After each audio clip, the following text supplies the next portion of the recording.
Alhamdulillah, alhamdulillah ala kulli ni'amillah kama an'amna bi ni'matid din wa huwa afdalul hidayah. Asyhadu an la ilaha illallah wahdahu wa asyhadu anna Muhammadan abduhu wa rasuluh. Allahumma salli wa sallim ala Muhammadin abdika wa nabiyyika wa rasulika nabil ummi wa ala alihi washabihi ajmain, amma ba'du. Ya ayyuhal hadirun usikum wa iyaya bittaqwallah faqad fazal muttaqun kama qala Allah fi Qur'anil azim. A'udzu billahi samii'il 'alim minasyaitonir rajim. Bismillahirrahmanirrahim. Wallahu akhrajakum min butuni ummahatikum la ta'lamuna syai'a wa ja'ala lakumus sam'a wal absara wal af'idata la'allakum tashkurun. Ayah. Alhamdulillah, tahadus binikmah, puja dan syukur kita panjatkan kepada Allah yang telah memberikan potensi, yang telah memberikan media kepada kita untuk mensyukuri berbagai nikmat. Apa media yang diberikan oleh Allah yang tadi disebutkan dalam surah An-Nahl ya, ayat 89. Wallahu akhrajakum min butuni ummahatikum. Allah itu mengeluarkan kalian itu dari perut ibu kalian. La ta'lamuna syai'a, tidak ada yang mengetahui apapun. Kemudian Allah memberikan potensi. Apa yang diberikan potensi oleh Allah? Ya. Wa ja'ala lakumus sam'a, Allah memberikan kalian pendengaran, wal absar, penglihatan, wal fuad, hati, pikiran. Untuk apa? Supaya apa?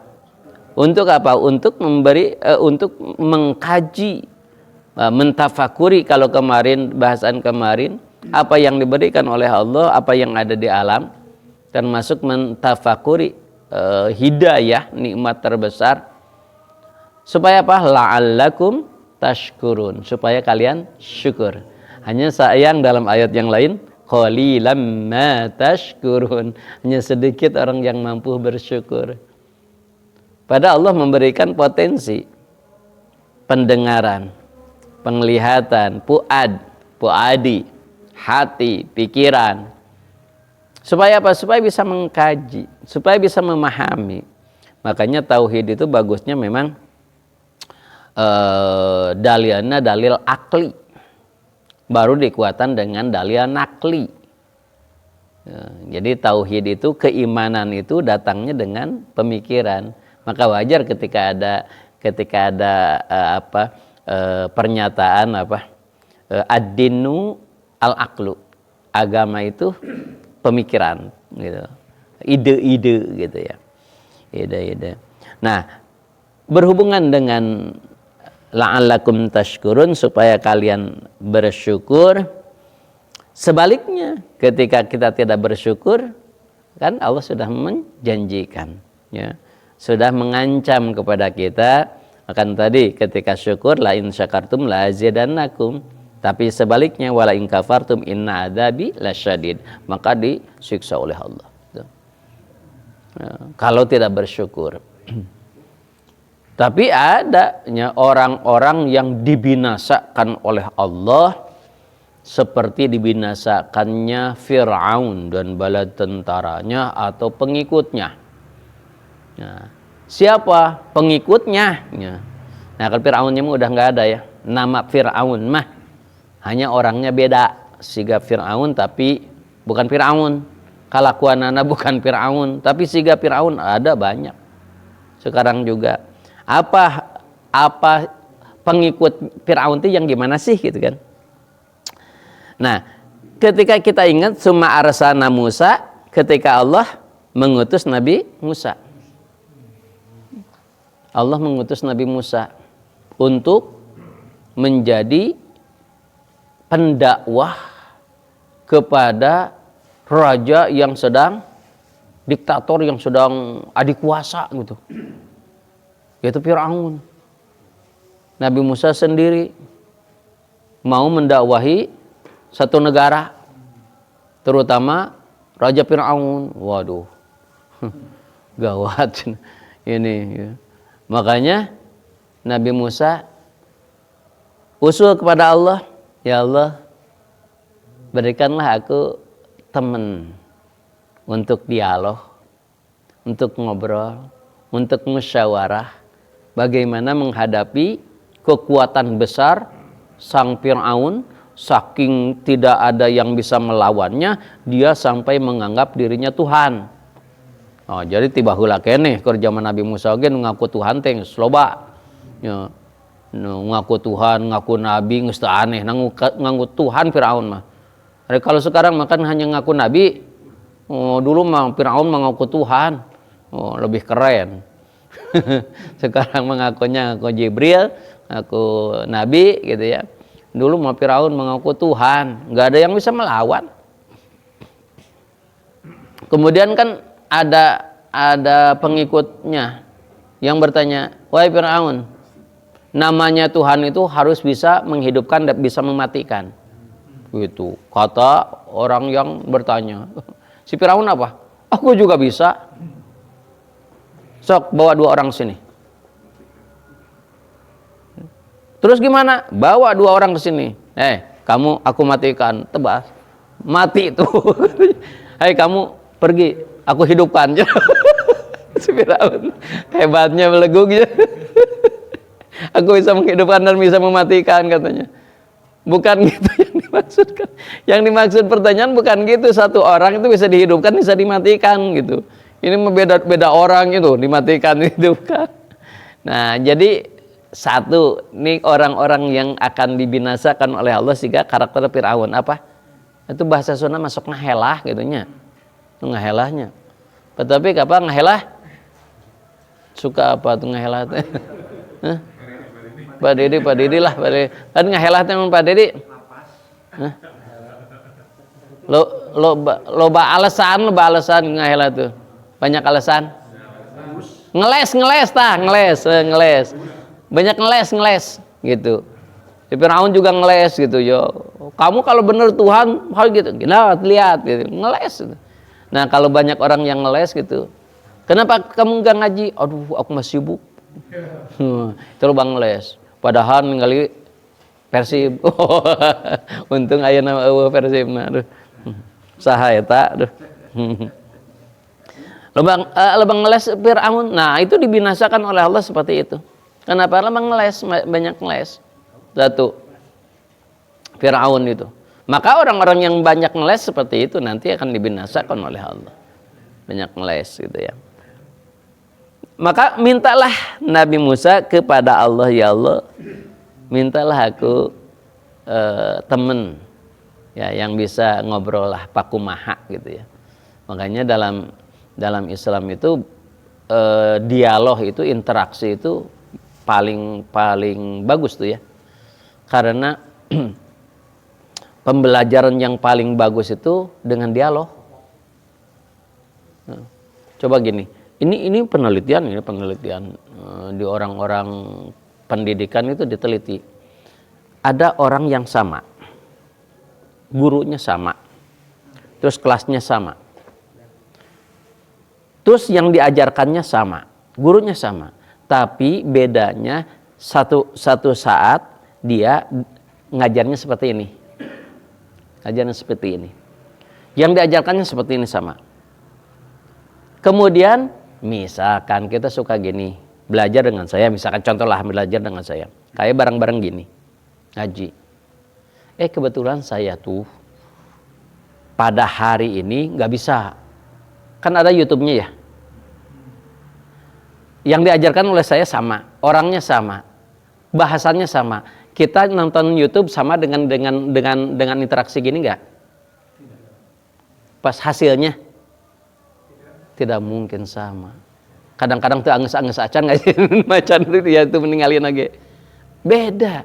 Makanya itulah keberhasilan pendidikan itu harus seperti ini, ada interaksi sosial. Ada interaksi, ada apa? Ada face to face, ada muwajahah, ada tetap muka. Itu lebih efektif. pembelajaran. Daripada pembelajaran di TV, di YouTube, itu beda. Itu penelitian. Ya. Nah, kembali lagi ke Fir'aun. Fir'aun itu, Masya Allah ya karimnya, Nabi Musa minta kepada Allah untuk bisa dialog dengan siapa. Nah, uniklah. Kata Allah, yaudah aku angkat saudaramu. Maka kata Allah, aku angkat saudaramu wa akhahu Harun, yaitu Nabi Harun. Aneh ya? Anehnya apa? Nabinya 2, ajarannya 1, kitabnya 1. Padahal itu bukan nabi saja, tapi rasul sama dengan Nabi Musa. Dan Nabi Harun itu nggak punya kitab. Kan kitabnya kitab Nabi Musa sama.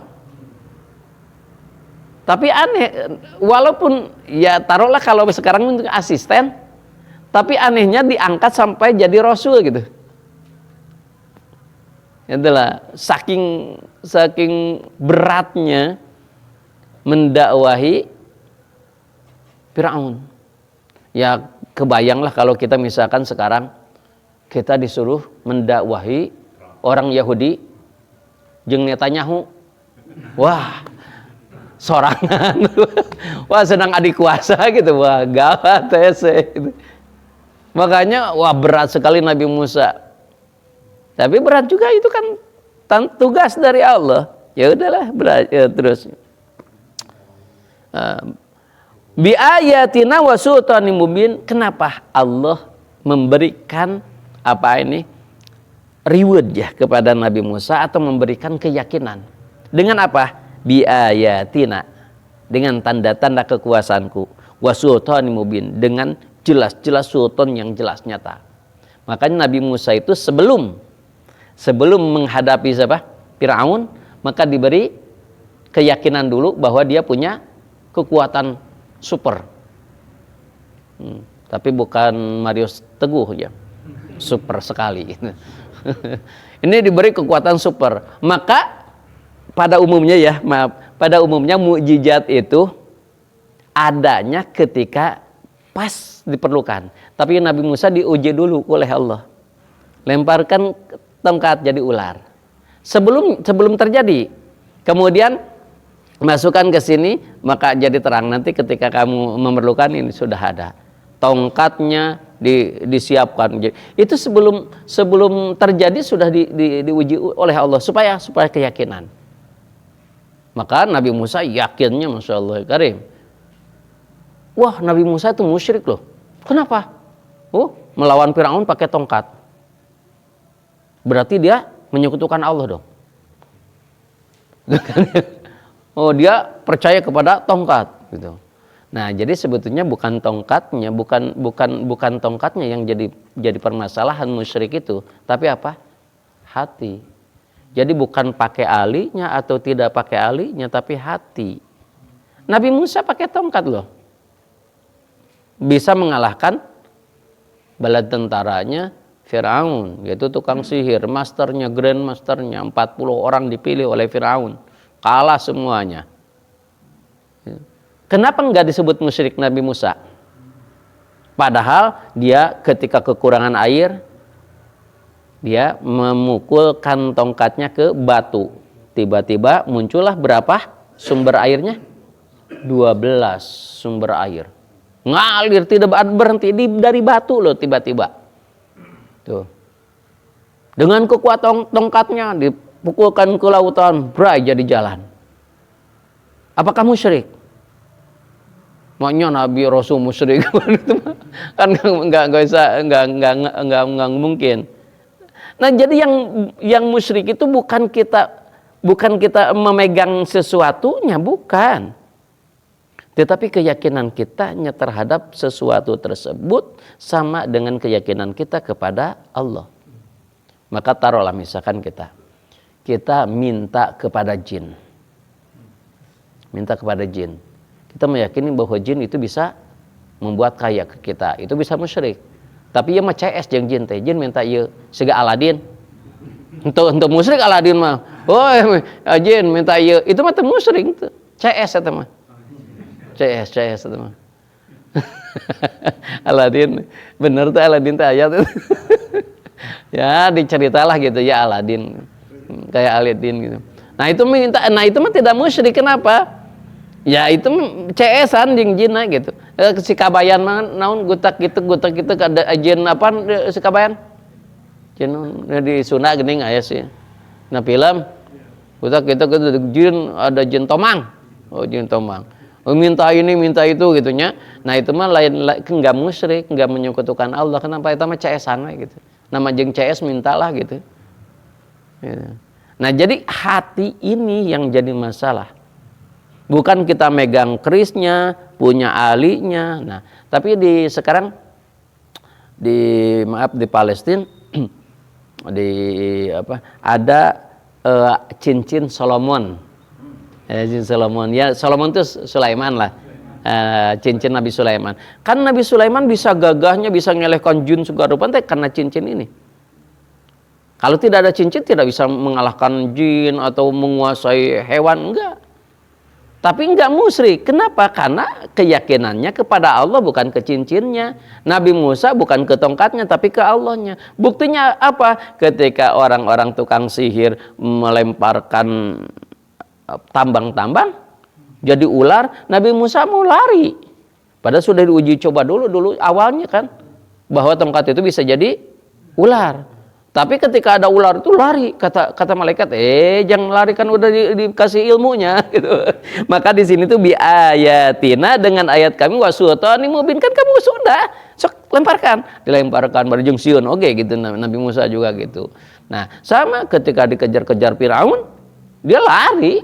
Bukan saya tenang punya tongkat. Udah kalahkan, nggak bisa. Lari aja ketika Allah menyuruh ya gitu.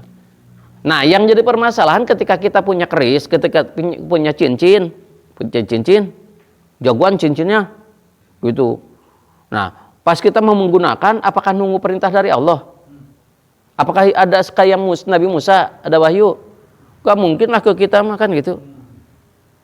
Maka ya si kerisnya, keris lawan, gedor-gedor keris berubah jadi Power Ranger. Nah, keyakinan ini yang jadi permasalahan. Hati-hatinya ya hatinya. Jangankan apapun termasuk air, kalau keyakinannya ini yang khawatir itu keyakinan ini. Yang membuat musyriknya itu keyakinannya ini bahwa air ini pasti. Kan gini contohnya misalkan batu ini akan menyembuhkan. Pasti ini batunya akan yang menyembuhkan itu batu. Tidak ada sedikit pun misalkan bersandar bahwa Allah yang menyembuhkan.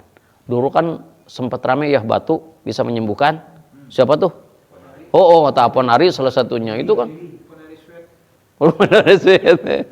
Ponari Sweat. Pokari itu apa? Ponari Sweat. Pokari Sweat. Rasin mah ya lah. Nah dan banyak ya dulu itu misalkan ada panas ini, wah barang siapa yang megang ini yang panas ini bata ini akan sembuh dari penyakit gitu. Padahal panas listrik menasukan penawat gitu. Kan di kita Pak disambungkan ke mistis aja gitu. Nah Firaun, Nabi Musa hebatnya apa? Bi ayatina wasultanim mubin, diberikan tanda-tanda kekuasaan Allah. Kamu sudah diberikan, siap gitu. Iya ya Allah gitu. Hanya karakter Nabi Musa dengan karakter Nabi Harun itu beda, jauh. Kalau Nabi Musa itu tegas, keras, gagah. Kalau Nabi Harun lemah lembut. Nah, itu memberikan contoh kepada kita bahwa dalam mendidik itu mungkin saja kita dengan tegas, mungkin saja dengan lemah lembut.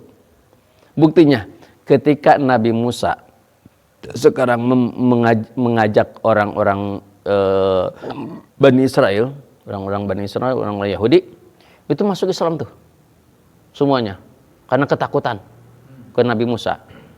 Tapi Nabi Musa diperintah oleh Allah untuk tafakur, untuk tahanus di Gunung Tursin. Gunung Tursina. Untuk apa?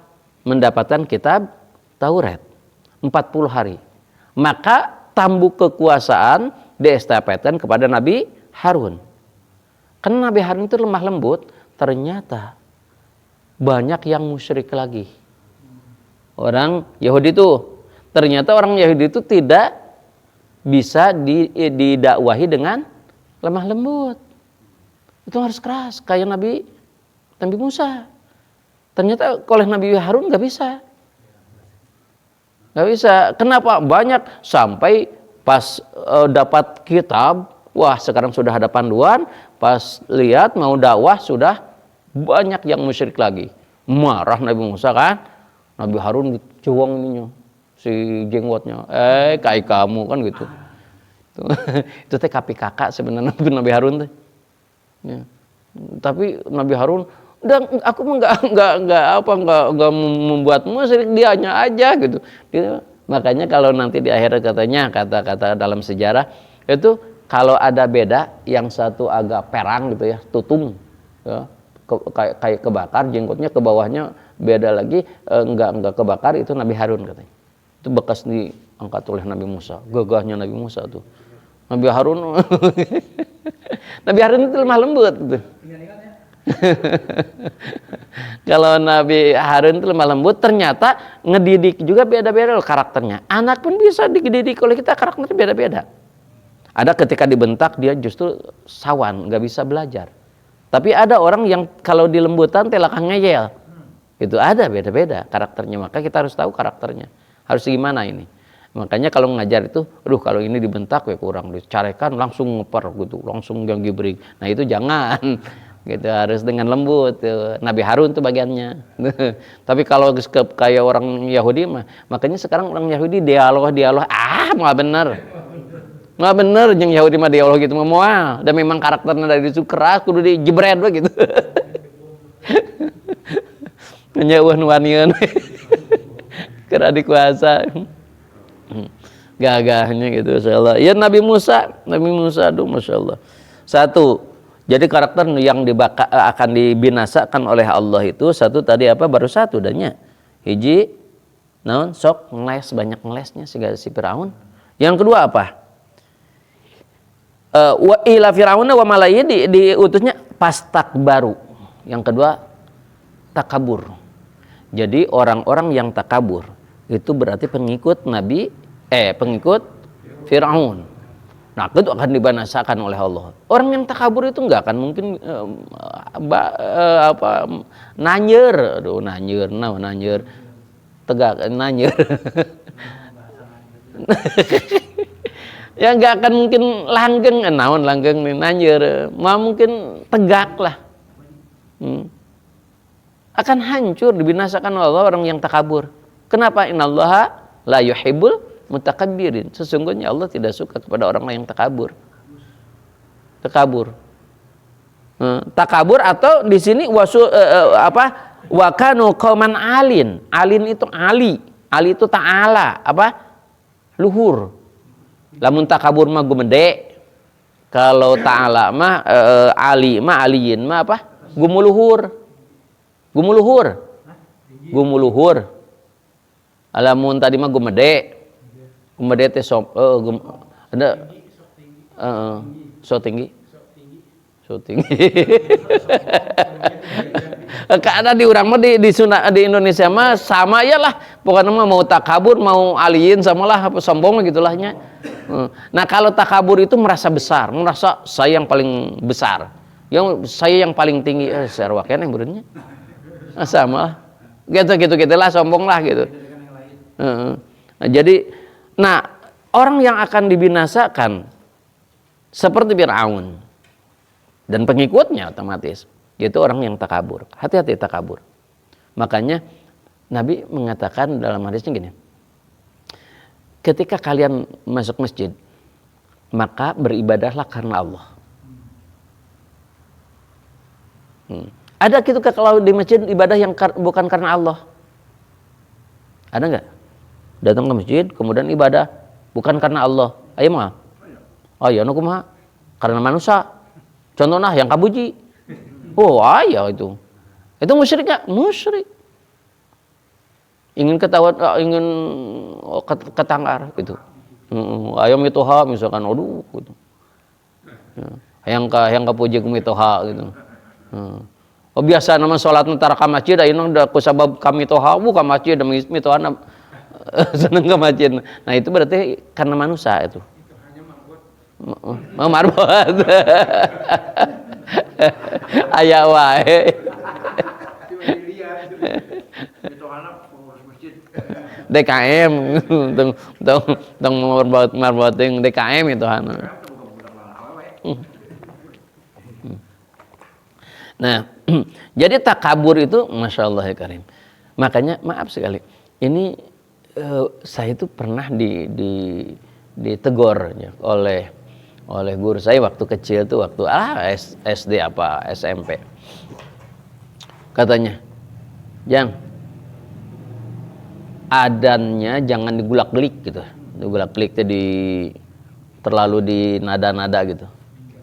Itu susah untuk mengurus hati itu. Bisiria. Ngaji jangan terlalu bagus-bagus lah ketika jadi imam gitu. Yang penting mah menyentuh hati aja, itulah yang paling utama.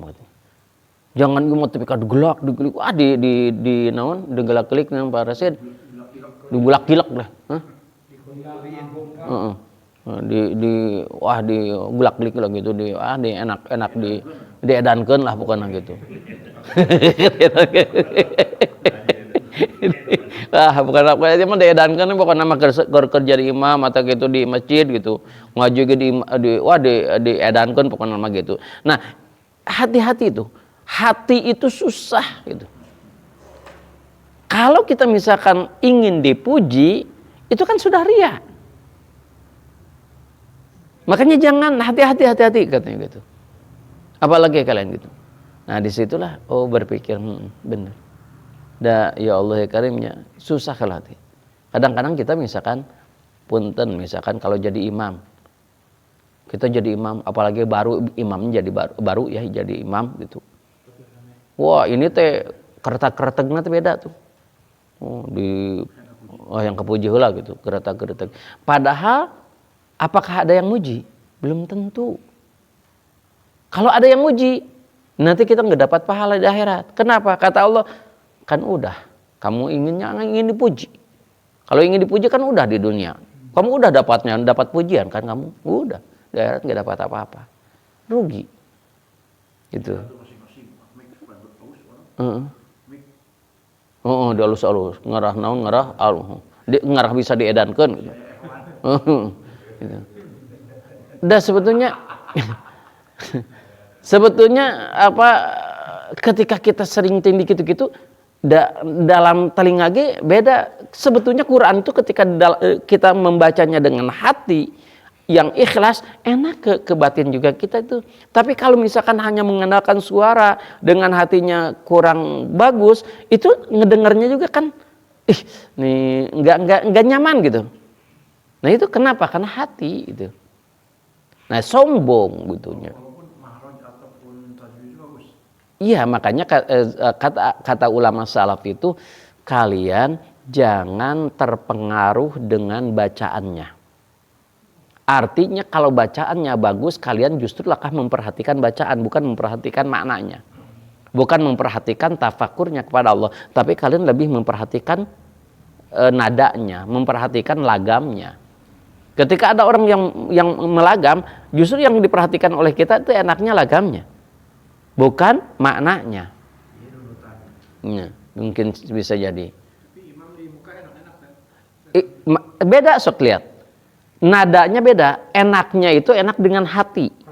Maka kita dengernya juga enak. Lama juga enak. Enggak maksudnya lagamnya makin nada gitu. Nadanya ya murotal itu, kalau enggak digelak-gelik, enggak, memang dia suaranya gitu. Seperti ada seorang ulama, nah tulislah lah, ini mah kebaikan bukan kejelekan, Syekh Khajini yang kemarin rame runtuh masjidnya, yang pertama mendirikan Al-Khajini, pesantren Al-Khajini. Ya itu Syekh Al-Khajni itu ketika dia punya pesantrennya awal-awal tuh, oh tenar lah set gitu waktu awal. Kemudian dia dipanggil, dijadwalkan jadi imam Jumat di Masjid Jami lah, di masjid kecamatan. Ya dia mau. Setelah mau sholat Jumat, pas pulang banyak yang muji. Mama, Masya Allah, bacaannya enak. Menyentuh hati. Dan seterusnya. Langsung dia bikin surat ke DKM-nya. Maaf, saya tidak bisa meneruskan. Alasannya, Jumatan di sana gak ada yang jadi imam. Kenapa? Karena takut disebut ria. Karena sudah banyak yang muji. Saking menjaga hati, dia gak mau tuh. Nggak aja yang dipuji gitu. Orang tuh menjaga hati, padahal dia nggak mau dipuji, memang bagus aja, memang suaranya bagus, makronya bagus dan hatinya bagus, jadi terdengarnya enak aja, nyaman. Tapi kan kadang orang tuh, mama apa ini enak gini gitu. Dia nggak mau. Kenapa? Karena menjaga hati itu susah, maka dia nggak. Alasannya apa? Di masjid juga ketinggalan nanti gitu. Nggak bisa, saya punya masjid, punya pesantren, sholat Jumatnya di sana. Ini agak jauh gitu. Padahal itu alasan. Insyaallah karim. Orang tuh dulu itu lebih menekankan hati daripada fisik. Nah, kenapa takutnya takabur, takutnya ria, takutnya sum'ah? Kenapa? Ini si Fir'aun takabur. Takaburnya apa? Tidak mau menerima ajakan Nabi Musa. Dua tuh. Yang ketiga, faqalu, mengatakanlah Fir'aun dan pengikutnya, ya makanya hati-hati ketika takabur ya gitu. Ketika takabur, wah merasa kita yang paling hebat gitu. Ya, misalkan di dia mah lamun teu aya akang da masjid mau jadi moal. Da nyata ieu akang ieu teh kanging akang saden. Aduh, sebang akang lain. Aduh ya. Da di dia tuh mau rame masjid lamun teu aya akang moal. Akang keren akang. Nah yang ketiga, faqalu, mereka mengatakan anu'minu, apakah kami harus beriman libasyaraini, kepada dua orang yang seperti ini, mislina, apa bedanya dengan kami, bahkan wa qaumuhuma lana abidun, bahkan mereka itu lebih hina daripada kami. Nah, ini karakter yang ketiga orang yang akan dibinasakan, yaitu Fir'aun dan pengikutnya. Apa itu? Yaitu suka menghinakan orang lain dan tidak pernah melihat kebaikan orang lain. Ya. Jadi dia itu menganggap orang lain itu lebih hina. Gitu, merendahkan orang lain gitu. Nah, itu Fir'aun dan pengikutnya. Ini apakah kami harus iman kepada dua orang seperti ini? Apa? Ini mislina, seperti kita. Wa fauqahum lana abidun, bahkan lebih abid, rendahan. Gitu. Saking dia itu, Allah, kita berdoa itu kepada Allah. Dia doanya kepada Allah, aku berdoa kepada Allah. Kenapa harus mengaminkan dia? Ya aku sendiri aja. Nggak mau mengamini orang lain. Kenapa? Karena maaf tadi merendahkan orang lain. Maka hati-hati ketika kita ada sifat eksklusivisme. Eksklusif. Apa itu eksklusif? Yang benar hanyalah aku. Yang lain salah. Yang lain bid'ah. Yang lain kafir. Aku yang benar. Yang lain itu sesat. Nah, itu eksklusif. Seharusnya sebaliknya, yaitu inklusif.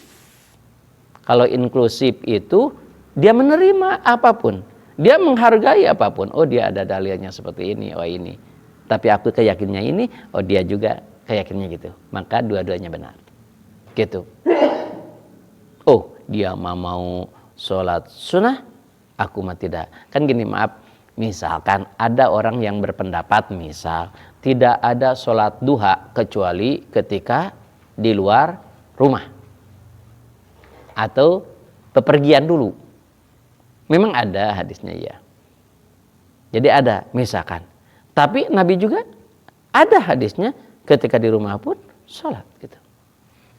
Karena ada misalkan. Nah kita saling menghormati aja. Kenapa? Karena dua-duanya ada gitu. Karena ada yang mengatakan tidak boleh sholat duha kecuali keluar dulu. Maka kalau mau sholat duha keluar dulu. Ya ke warung lah. Padahal keluar dulu. Ya gitu. Ya ada kan pendapat, ya udah nggak apa-apa kita paham. Oh itu memahami hadisnya seperti itu. Ada juga ya udahlah sholat duha aja. Kita sedang di rumah juga nggak keluar, ya udah nggak apa-apa gitu. Ya itu beda-beda pemahaman. Nah kalau yang inklusif dia menerima, oh dia seperti itu, oh dia seperti itu. Nantinya akan tasamuh, akan toleransi. Nah, beda dengan Fir'aun kepada Nabi Musa. Dia menganggap Nabi Musa itu rendah. Makanya hati-hati ketika kita menganggap orang lain itu salah semuanya. Jangan. Ya. Semuanya pakai dalil. Nggak apa-apa, silahkan. Masing-masing saja. Gitu. Kenapa? Karena kalian tidak akan dihisab atas pekerjaan orang lain.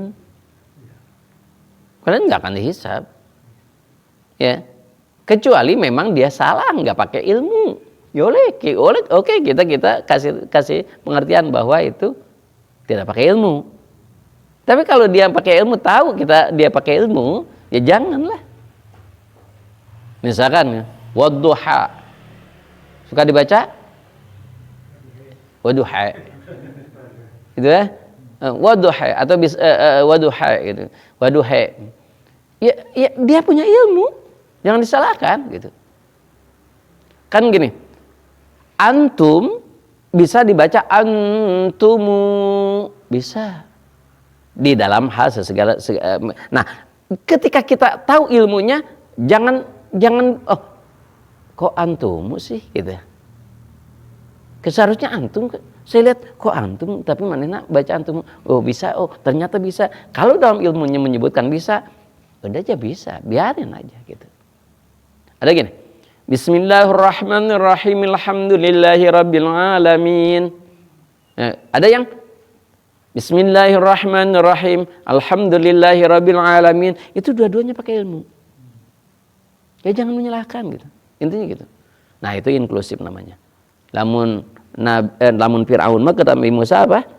Apakah aku harus beriman? Kayak tadi misalkan. Itu hati-hati ya kalau sombong itu gitu. Tuhannya sama. Aku tuh yang berdoa aja, sama dengan aku. Bahkan mungkin dia lebih hina, aku lebih hebat.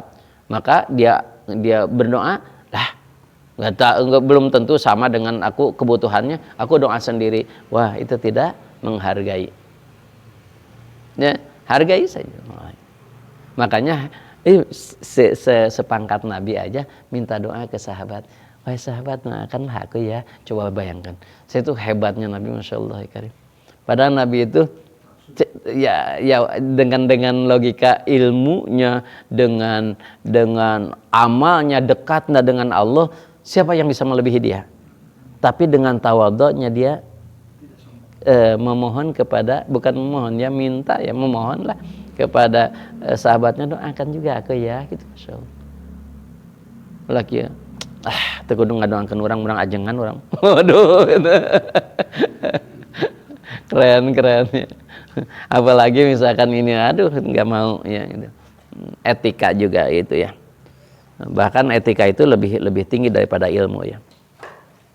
Nah, jadi ketiganya Fir'aun itu adalah suka menghinakan orang lain, tidak melihat kelebihan orang lain. Nah, jadi kalau gitu nggak akan mungkin maju. Kalau kita misalkan kepada orang lain itu tidak pernah melihat kelebihannya. Tapi kalau kita ingin maju itu justru melihat orang lain itu kelebihannya. Maka kata Nabi apa? Kalau dalam ibadah lihatlah kepada orang yang lebih tinggi daripadamu. Tapi kalau kepada dunia lebih bawah. Sahabat bertanya, kenapa ya Rasul? Kalau kita melihat kepada orang yang lebih hebat, lebih tinggi ibadahnya, kita akan semangat. Ingin seperti dia. Kenapa ya Rasul? Kalau ke dunia lebih rendah ke kita, di bawah kita dunianya, supaya kalian bersyukur. Gitu. Kalau misalkan lihat kaluhur teh justru dunia wae mah syukur-syukur. Urang meuni kieu-kieu teuing hirup teh. Nah gitu. Kok gini? Ya enggak akan syukur nantinya gitu. Kalau lihat ke atas terus enggak akan syukur gitu. Tapi sebetulnya kan kata ulama gini, ketika kita tidak mampu mensyukuri hal yang kecil, yang besar juga enggak mungkin bisa disyukuri. Makanya yang kecil aja dulu syukuri gitu. Apapun syukuri. Makanya orang yang hebat itu orang yang husnudon kepada Allah, tidak pernah meragukan takdir dari Allah gitu. Contoh, tiba-tiba hujan. Untuk hujan ya. Nah berarti kita menyalahkan. Oh ini makanya kenapa nyebutkan berarti jelek menurut kita. Padahal Allah itu memberikan yang terbaik. Nyebutkan berarti kan kita nggak setuju, pasti jelek menurut kita kan gitu. Ya hujan deh ngecap begini. Nah berarti kita menyalahkan Allah. Padahal Allah itu memberikan yang terbaik kepada kita. Husnudon makanya kepada Allah. Jangan suudon lah gitu. Husnudon gitu. Pas gini, malam Jumat rek ngaji deh. Hujan deh gitu. Nah, udah nggak apa-apa hujannya. Kita harus menerima, oh ini yang terbaik. Ya, kenapa ya hujan teh aneh? Kenapa aneh? Dulu mah kan berberan hujan, air mah kumaha karep ngawe. Da Allah nu ngaturnya gitu. Udah gitu. Husnudzon kepada Allah. Gitu. Apapun. Nah itu yang berapa tuh? 3 ya? Ketiga. Yang keempatnya, wa qawmun lana abidun. Fakadzabuhuma, mendustakan, tidak percaya kepada Nabi Musa dan kepada Nabi Harun. Fakadzabuhuma, maka kidib, mendustakan, terpercaya. Terpercaya orang gitu. Nah, kalau orang yang tidak percaya kepada orang lain itu terpercayaan ka batur teh. Saya benar terpercayalah kan. Ada kasaha terpercaya ka jelema, mereka percaya ka juri gitu. Percayalah gitu. Ke siapapun gitu ya. Fakanu minal muhlakin, maka itulah orang yang akan dibinasakan oleh Allah. Muhlakin, ya. Halaka. Muhlakin, dibinasakan oleh Allah. Jadi orang-orang yang dibinasakan oleh Allah itu hati-hati ada sifat-sifat itu di kita. Yang pertama tadi naon? Suka ngeles. Matak temen ngelesan tuh. Ngeles naon we, ngeles ikro suka ngul. Beda itu ngelesnya, ngelesnya. Nah yang kedua takabur, aliyin, gumuluhur, gumede, gumuluhur lah gitu. Di sini pas takbaru wakanu kauman alin. Jadi 2 ya. Mau gumuluhur atau gumede sama aja. Yang ketiga tadi non? Pakolu anu min, apakah aku beriman kepada orang yang seperti ini? Suka ke orang lain tuh menghinakan aja gitu, hina aja. Menyepelekan orang lain gitu. Tidak ada aja ke orang lain tuh di bawah gitu. Nah, yang keempatnya yang barusan kadzabun. Pakadzabu, suka mendustakan. Terpercaya gitu. Nah, itulah yang dibinasakan oleh Allah. Hati-hati bisi sifat itu, terutama takabur. Ya wae teh takabur teh. Allah ya Karim. Boga. Iya kan dalam hadisnya gitu. Tidak akan masuk surga kalau ada orang yang kibrin walau dalam hadis itu 1 biji sawi, cek bahasa kita mah diartikannya itu. Ada takabur, daroh itu, maka dia akan nggak mungkin ke surga. Takabur itu hati-hati kalau takabur. Untuk menghilangkannya? Ya tawadhu, rendah hati. Dan apa? Kita tidak punya apa-apa kekatnya. Walaupun dalam keadaan sendiri gitu. Sendiri gimana?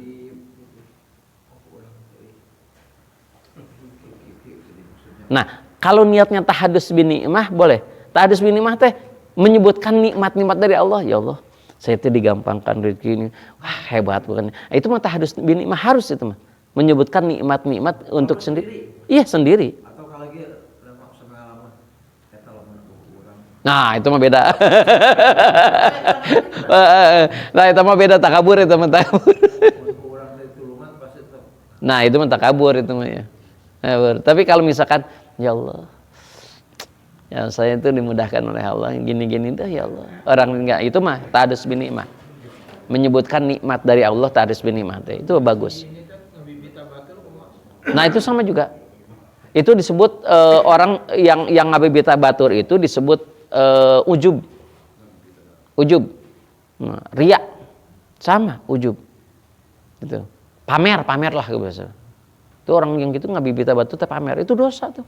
Kenapa? Karena menyakiti orang lain. Kita moto truk orang lain Gusti. Batur mah bisa ke restoran urang mah boro-boro kedah rayana gitu gitu. Nyeri hati sakitnya tuh di sini. Itu saudara kadang-kadang kan lihat status ya Allah mana nama. Itu sakit. Pasti di GBL temenan.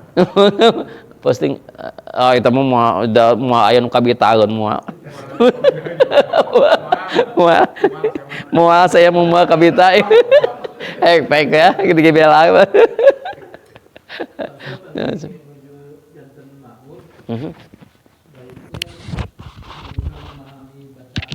Bagusnya Imam atau ikut-ikutan ngoreksi gitu. jangan ngoreksi sebetulnya Bukan ngoreksi membenarkan bukan, tapi kok pastinya kok kurang misalnya gitu. Kadang tergoda gitu. Gini, Panjang pendeknya sahnya sholat berjamaah kita tidak mengetahui kesalahan imam. Yang didahankan gitu. Ya, jangan mengetahui kesalahan imam. Itu salah satu syarat jadi makmum. Jadi tidak mengetahui kesalahan imam, maka lebih baik kita pahami apa yang dibaca. Nah, kecuali misalkan gini, ya daik itu mah mengoreksi orang lain mah goreng lah gitu mah. Ya kitanya aja sebenarnya. Mendingan memahami ayatnya aja. Gitu. Kalau bacaan al-Fatihah itu kan umum ya, terutama di ayat ya karena guru kan biasanya pakai di atas kan agak panjang gitu saja. Iya. Kalau ada yang langsung ya karena bulu ya karena stain gitu. Asal. Oh iya. Itu Itu mah gampang begitu masuk ke telinga juga kok bacanya gini. Itu mah manusiawi sih. Kita itu mah bukan mengoreksi gitu. Bukan tapi itu mah memang aduh gimana ini gitu ya. Nah itu mah enggak itu mah manusiawi enggak dosa gitu maksudnya itu mah. Kalau yang ini misalkan pas manehna teh merhatikan sugan bae nu salah ke di bejaan. Wah itu gitu. Subhanallah. Nah sebetulnya kan ketika imam salah itu nyebutkan subhanallah. Lain dengan banggana ketika yang salah teh kita sebut gitu. Misalkan iya kan abudu, iya juga bukan gitu tapi subhanallah gitu. Kan kalau ada yang kesalahan itu seharusnya gitu ya. Tapi kita nggak ngebejaan gitu. Kalau ngebejaan niatnya sombong, orang lebih bisa gitu. Wah gawat. Tadi ya. Itu. Kalau bisa iman salah baca, ketika kita tahu bahwa itu salah, kita memperbaiki. Iya, kitanya aja. Kitanya aja. Kita memperbaiki gitu. Jangan memperbaiki iman. Gak usah. Cing, kuaing kaharep mah. Ini sih ku. Bakang. Aduhnya masuk tuh bener lah. Tadi anak akang. Bener. Jadi kalau ngoreksi gitu mah ya wajar lah. Kadang-kadang saya juga kadang-kadang aduh ya Allah imam teh gitu. Apa enggak ada lagi gitu. Ya gitu ya kadang-kadang ya Allah. Ya apakah kadang-kadang misalkan seharusnya kan gini. Si imam itu harus yang paling pas sehat, yang paling benar, yang paling ilmunya yang paling tinggi lah gitu. Kenapa? Karena maaf, ketika misalkan si makmumnya banyak kesalahan, si imamnya banyak kesalahan, diketahui oleh imam padahal kesalahannya fatal, itu tidak sah berjamaahnya, kan gitu. Kan tadi salah satu surutul qudwah gitu. Syarat sahnya bermakmum itu salah satunya tidak mengetahui kesalahan imam. Tapi yang fatal, yang bisa membatalkan gitu maksudnya. Kalau yang nggak bisa membatalkan, nggak jadi masalah. Makanya harus didialogkan gitu. Harus di ini siapa sih yang pas, yang paling bagus gitu jadi imam. Beda dengan misalkan maaf imam teh udah belajar, tahajudnya belajar tapi rada cadea atau balelol, itu beda. Dia bukan sengaja, memang dia mah takdir. Nah itu mah beda. Padahal dia belajar gitu, tapi kan suka yang balelol gitu. Ya itu mah beda itu. Yang hanya tapi bagusnya imam kalau masih ada mendingan yang pas sehat. Itu, yang pas sehat. Itu. Termasuk fisiknya juga harusnya yang sempurna. Kenapa? Karena sholatnya kalau yang paling sempurna gerakannya atau bacaannya itu yang paling afdal gitu. Jadi imam pun yang paling afdal seperti itu. Kalau sholat sunat rawatib di sholat malam sholat sunat rawatib malam gitu ya, itu emang boleh diidharkan? Asal perintahannya secara umum sholat malam itu dijaharkan. Itu hadisnya secara umum ya. Tetapi ketika dimaksudkan oleh para ulama itu sholat yang disebutkan sholat malam yang dijaharkan itu yaitu sholat wajibnya.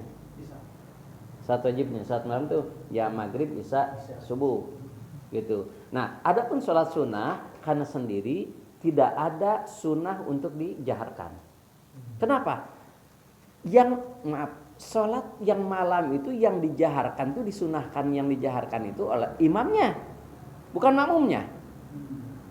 Kenapa? Untuk memberitahu kepada makmum gerakan gitu. Termasuk rakaat juga. Iya, termasuk itu. Jadi makmum itu tidak boleh tarik kencang-kencang teuing. Termasuk kalau kita sendiri itu kemudian sholat kencang-kencang, pada ada yang ngantuk, sedang tidur, keganggu, itu bisa dosa. Mengganggu orang lain. Itu hebatnya dalam Islam itu justru kesolehan sosial itu lebih diutamakan daripada kesolehan individu. Mengganggu orang yang dikir langsung lagi dikir langsung sholat. Ke belakang ngaji keras-keras nggak boleh. Ya iya, mengganggu, apalagi ada yang sholat misalkan. Ngeganggu yang sholat, jadi apalagi bacaannya kan jelek, kita misalkan aduh ngaji itu kan kita akan ganggu pasti. Aduh ya tajwidna kieu, itu pasti terganggu. Di urang masih kan aya langsung dikir langsung ngaji satu ayat terus balik terus. Eta teh kan baiklah batur ieu. Kadang-kadang ada yang sholat sunat rawatib gitu yang agak keras digendengin gitu. Kalau sampingnya kita keganggu gitu. Ya iyalah, mengganggu orang lain dosa. Jangan sebagusnya. Sebetulnya kan sholat sunnah itu sholat sunat aja qobliyah gitu ya. Kita jadi keganggu. saha. Harus jelas. Karena gitu Pak ya, kalau lagi sholat ada yang ngaji terus dikasih besar juga nggak boleh. Nggak boleh. Kenapa mengganggu? Jangankan ngeganggu yang sedang sholat, ngeganggu yang tidur saja nggak boleh. Orang lain mau istirahat, Tidur di masjid. ya nggak apa-apa, itikaf. Oh gitu. Kan tidur di masjid mendapat pahala kalau niat itikaf. Kalau di rumah kan nggak bisa itikaf. Niat saya itikaf di kamar tuh bisa menempuh pahala enggak. Kalau kita kan 10 malam terakhir nih, ada yang ngaji, ada yang tidur kan. Ngaji, berarti nggak boleh kenceng juga, nggak boleh disuarain juga. Iya. Pasti harus temuan nama anu ngarokok di luar. Bukan nggak boleh ngajinya, nggak boleh mengganggu orang lainnya. Maksudnya kan saya gosok tidur gitu ya, ada yang ngaji misalkan berjalan, bisa udah tidur gitu. Kan kedengeran juga gitu. Iya, makanya ketika pas ada orang yang misalkan mau tidur, kita pelankan lah. Gerenkan aja gitu, tekudu tarik-tarik gitu. Gitu, pelan-pelankan aja. Untuk apa kalau kita misalkan dikeras-keraskan gitu? Enggak, pelan.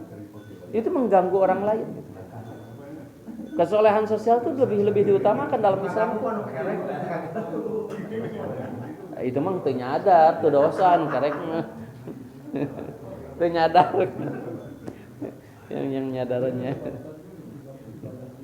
Ya memang Ustaz, selama ini kan belum tahu ya. Kalau itikaf biasa kan bulan Ramadan ada aja yang gede di malam gitu yang tidur kok berarti kan kalau dipanggil Ji itu bikin peraturan ngasih tahu Ji nanti bulan Ramadan kalau kita itikaf kadang-kadang ada yang gede juga Ya yang penting mah tidak boleh mengganggu orang lain gitu lah. Nah, lain ini. Ya gitu mungkin nama. Sekarang mah kamu udah megangga. Sudah. Kalau barangnya kayak kok keamanan ditarik. Iya. Nah itu saking gini aja lah. Ibadah mahdoh atau ibadah yang ritual itu digantinya gini. Kalau kita tidak sempurna hajinya, haji kan mahdoh, artinya dia kesolehan individu. Kalau tidak sempurna, ada dam. Damnya apa? Menyembelih kambing. Untuk apa? Kepakaian miskin, sosial. Kalau kita misalkan tidak bisa saum dengan alasan apalah, misalkan sakit atau apa misalkan, itu apa bayarnya? Fidyah sosial. Jadi kesolehan sosial itu lebih diutamakan untuk menggantikan kesolehan individu. Itu bisa sahabat Umar ya Ustaz ya? Yang didahakan waktu malam sama Rasul pelanggan. Ya gitu. Itu memang kalau mengganggu orang lain mah. Makanya kalau kemarin ada wacana tidak boleh ada sebelum adzan tuh ada apa? Tahrim. Malam-malam teuing. Oh iya. Oh, kan orang lain tuh baru pulang kerja, baru tidur, maunya nanti pas subuh jam 3 saya kekelebuhan gitu. Nah, itu kan bisa mengganggu. Itu hati-hati juga gitu.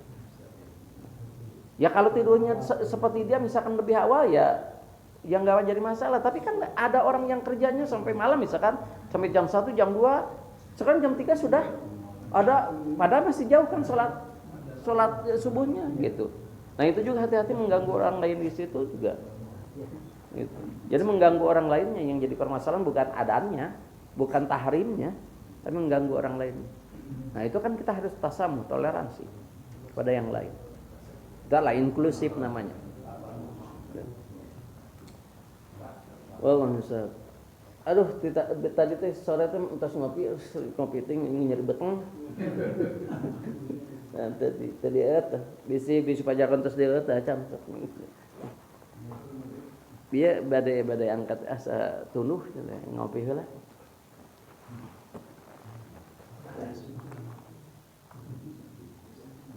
Asa can ditutup subhanakallahumma wa bihamdika asyhadu an la ilaha illa anta